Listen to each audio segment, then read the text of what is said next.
बोले वृंदावन बिहारी लाल की। बरसाने की राधा रानी कितनी भोली है कि जो लोग उनके बरसाने में आकर दुनिया के लिए रोते हैं तो राधा रानी उन पर भी कृपा कर देती है। वो समझती हैं कि ये मेरे ही लिए रो रहा है, इसलिए राधा रानी इतनी भोली है तो वो उस पर भी कृपा करने लगती है। ऐसी ही एक घटना मैं आपको सुनाता हूँ। देखिए, बरसाने में एक सेठ रहते थे। सेठ जी के 3 बेटे, 3 बहुएं, आलीशान मकान, शानदार काम, सब कुछ ठीक था।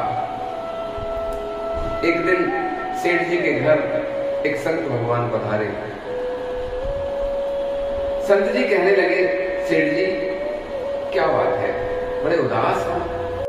तो सेठ जी कहने लगे कि महाराज जी सब कुछ है, 3 बेटे हैं, 3 बहुएं हैं, आलीशान मकान है, शानदार काम है, लेकिन कोई बेटी नहीं है। संत भगवान कहने लगे, बस इतनी सी बात?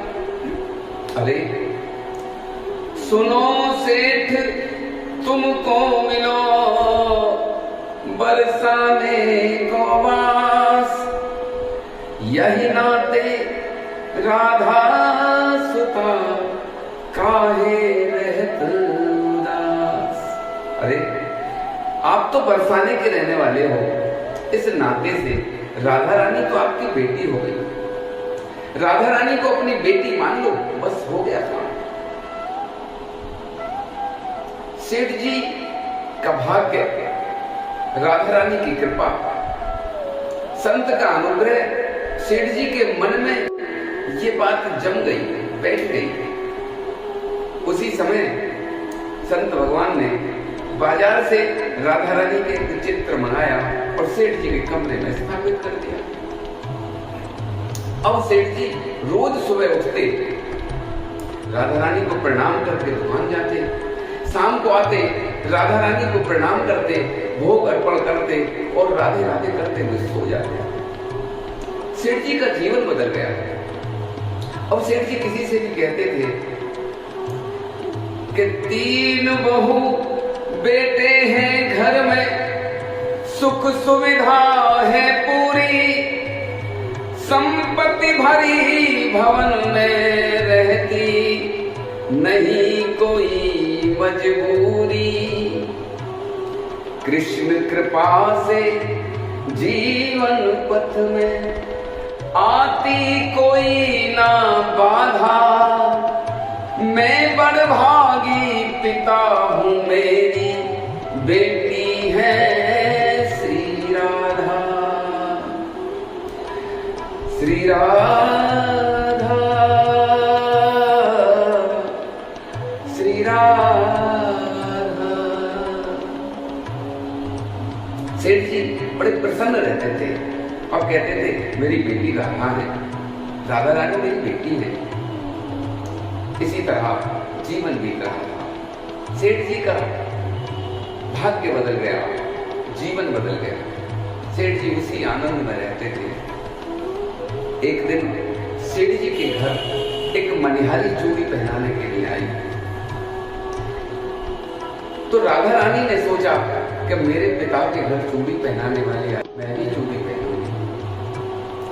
सबसे पहले बड़ी बहू मुख पर पल्लू डालकर आई, हाथ आगे बढ़ाया, मनिहारी ने चूड़ी पहनाई। बहू अपने कमरे में चली गई। इसके बाद दूसरी बहू आई, उसने भी हाथ आगे बढ़ाया, चूड़ी पहनी और चली गई। इसी तरह तीसरी बहू भी मुख पर पल्लू डालकर आई, चूड़ी पहनकर अपने कमरे में चली गई। तो अचानक मनिहारी के सामने एक हाथ और आ गया। मनिहारी चौंक गई, फिर सोचने लगी, हो सकता है इनके घर कोई मेहमान आया हो। उसने उन हाथों में भी चूड़ियां पहना दी। तो राधा रानी तो चूड़ी पहनकर अंतर ध्यान हो गई। इधर मनिहारी शाम को दुकान पर सेठ जी के पास पैसे लेने के लिए पहुंची, क्योंकि एक नियम था कि मनिहारी चूड़ी घर पर पहना कर जाती थी और दुकान से जाकर पैसे लेती थी। सेठ जी ने मनिहारी को देखा, कहने लगे, अच्छा चूड़ी पहनाने गई थी? हाँ सेठ जी। अच्छा अच्छा, लो पैसे। सेठ जी पैसे देने लगे तो मनिहारी कहने लगी, सेठ जी आज मुझे कुछ पैसे ज्यादा चाहिए। क्यों, भाव बढ़ा दिया है क्या? सेठ जी पूछने लगे। मनिहारी कहने लगी, सेठ जी भाव तो नहीं बढ़ाया, लेकिन आज मैंने 3 को नहीं 4 को चूड़ी पहनाई है। सेठ जी कहने लगे, चौथा हमारे घर कौन है? 3 बहुएं हैं और हमारी पत्नी का शरीर शांत हुए तो काफी समय हो गया, चौथा तो कोई है ही नहीं। मनिहारी कहने लगी, सेठ जी मुझे कुछ नहीं पता, मैंने 4 को चूड़ी पहनाई है। इधर सेठ जी कहने लगे कि देख मनिहारी, अगर तुझे पैसे ज्यादा लेने हैं तो ले ले, लेकिन झूठ मत बोल। मनिहारी कहने लगी, सेठ जी मैं कुछ भीख मांग रही हूं। अरे अपनी मेहनत के पैसे मांग रही हूं। सेठ जी कहने लगे, अच्छा ठीक है, मैं पहले घर पूछूंगा, उसके बाद आना। मनिहारी बोली, घर पता कर लेना। मनिहारी चली गई। शाम को सेठ जी दुकान से घर आए, बहुओं को बुलाया, पूछा चूड़ी पहनाने वाली आई थी क्या? आई थी। और वो चौथा कौन था? तो बहू कहने लगी, चौथा तो कोई नहीं था, हम 3 ही थे। सेठ जी बोले, तभी तो हम कहें, चौथा तो कोई है ही नहीं हमारे घर में। इसके बाद सेठ जी अपने कमरे में चले गए। बहू भोजन लेकर आई। सेठ जी ने राधा रानी को भोग अर्पण किया और राधे राधे करते हुए सो गए। रात को सपने में राधा रानी प्रकट हुई, बड़ी उदास। सेठ जी कहने लगे, बेटी ये उदासी का क्या कारण है? तो राधा रानी कहने लगी कि मेरी उदासी का कारण आप हैं। क्यों, क्या हुआ? तो सपने में प्रकट होए ब्रजभानु की दुलारी, बोली तनिया बनाई तात नात ना निभाया। आपने मुझे बेटी तो बनाया, लेकिन रिश्ता नहीं निभा सके। सेठ जी कहने लगे, बेटी क्या बात हो गई, ऐसा क्या हुआ? तो राधा रानी कहने लगी कि चूड़ी पहन ली मैंने, जान के तुम्हें है तात, पर आप मनिहारी को मोल ना चुकायो। सेठ जी कहने लगे, तो बेटी मैं भूल गया, मेरे याद नहीं रहा।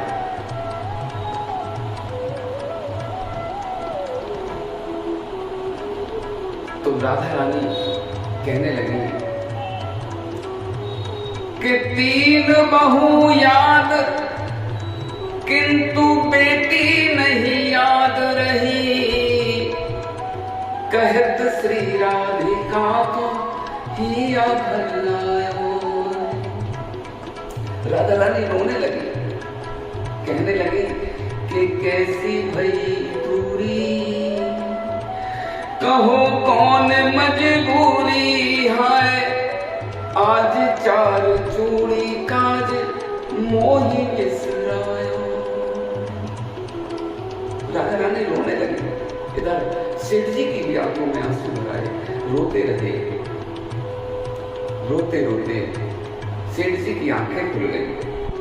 आंखें तो खुल गई, लेकिन आंखों से बहने वाला नीर नहीं रुका। रोते रहे। उसी समय सेठ जी ने रुपया अपनी जेब में डाला और मनिहारी के घर पहुंचे। दरवाजा खटखटाया। मनिहारी ने दरवाजा खोला, देखा, अरे सेठ जी आप। तो नयन जल से भरे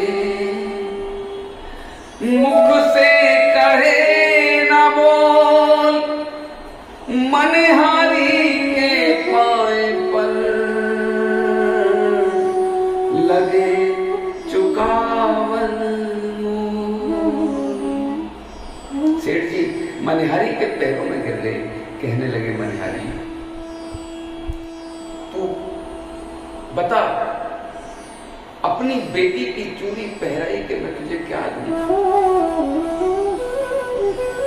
मनहारी की समझ में कोई बात नहीं आई, कहने लगी सेठ जी क्या हुआ, मेरी समझ में नहीं आ रही आपकी बात। तो सेठ जी कहने लगे कि धन धन भाग तेरो मनहारी, तो से बड़ भागी नहीं कोई संत महंत पुजारी। धन धन भाग तेरो मनहारी। मनहारी कहने लगी सेठ जी क्या हुआ? तो सेठ जी कहने लगे कि मैंने तो मानी सुता, किंतु निज नैनन नाही निहारी, चूड़ी पहर गई का करते श्री वृषभान दुलारी। सेठ जी कहने लगे मनहारी मैंने राधा रानी को अपनी बेटी माना, लेकिन इन नेत्रों से कभी उसका दर्शन नहीं किया, और तू धन्य है वो राधा रानी, वो तेरे हाथों से चूड़ी पहन कर दे। और सेठ जी कहने लगे कि बेटी की चूड़ी पहराई देऊं जाऊं बलिहारी, जन राजेश जोर कहे बिनवर, छमियो चूक हमारी। धन धन भाग तेरो मनहारी। सेठ जी कहने लगे मनहारी तू कल की मेरी भूल को क्षमा कर दे, और तू बता मैं अपनी बेटी की चूड़ी पहराई मैं तुझे क्या दे दूं? अब जब मनहारी की समझ में ये बात आई तो मनहारी कहने लगी कि अरे मन, जब तो है मिलो अमोल धन, अब का मांगे मोल, रे मन मेरे प्रेम ते श्री राधे राधे